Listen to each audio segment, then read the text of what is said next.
What's up, folks? Sean, the Average Angler, and we are back from a pretty ass-kicking day out on the water yesterday. We caught some fish. For those that don't know, we had a huge storm roll through, and they were predicting gusts to 40 miles an hour. I don't usually worry too much about the gusts, not to mention it's a small lake we went to, so I thought, well, even if it blows, it's not gonna, the lake's too small to get bad, which is true. However, I wouldn't have been able to put the trailer or the boat on the trailer safely for a while there because it did get pretty bad. Anyway, power was out, all that kind of hoopla. And anyway, everything's back to normal now. Storm has passed. And we're in the house here ready to make a video for you. I did get to test a new braid.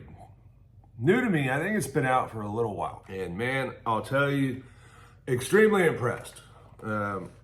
Direct connection to your bait, and there's a reason for it, and it's not a braid for every situation, okay?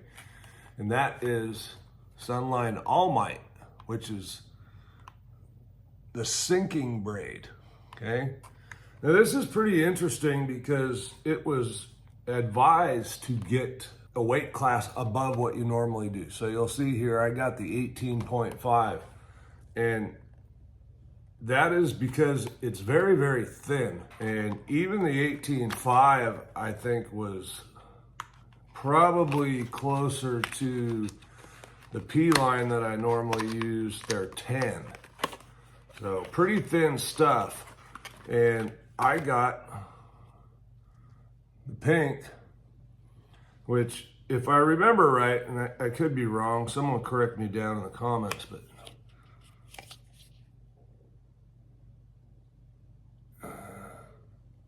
this stuff is extremely thin, okay? And the 18.5 performed flawlessly. I wouldn't go down. For me, I won't go any thinner because I wish I had a way to show you.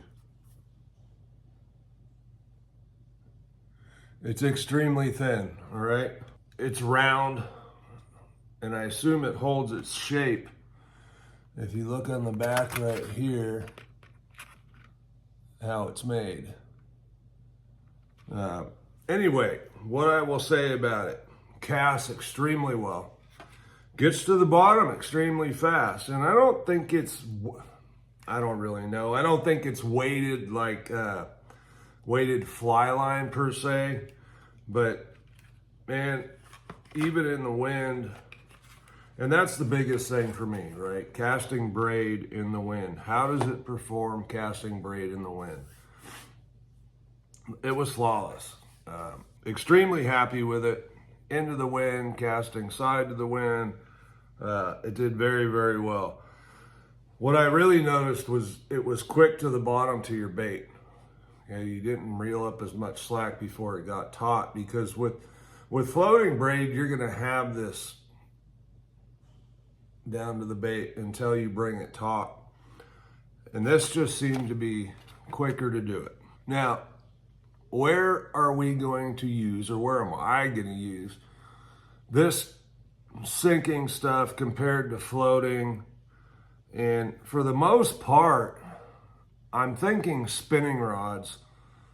I can't think of a time, unless you're throwing a small topwater. The rest of the time, I think this is a great choice. Now, in typical high-grade braid prices, the All Might's right there with the rest of them. However, I bought it during a sale, 30% off, Copper State Tackle. Okay, I think I'm going to get more because I liked it that much, and I want to do my other rods with it. Now, as far as colors, it says it comes in olive or pink. I like the pink. I want to be able to see my line. The pink is very visible above water, and I'm pretty sure below water, fish can't see it. It disappears. I don't really know. I'll have to do a little research on that. I'll put a note down below. But for some reason, I think I recall pink being not visible underwater. And even when I hold it now the light's refracting through it, but to my eye, through different backgrounds, it changes a lot. So I'm curious on that, but again, I'm tying a leader to it, so not really concerned about it. More concerned with the performance, and man, I tell you, it performed really, really well. Lays on the reel, fantastic. The thumbnail will have a picture of it on my reel. I'm also going to take a picture of the knot that I tied with 12-pound or Braids, Seagar or Braids.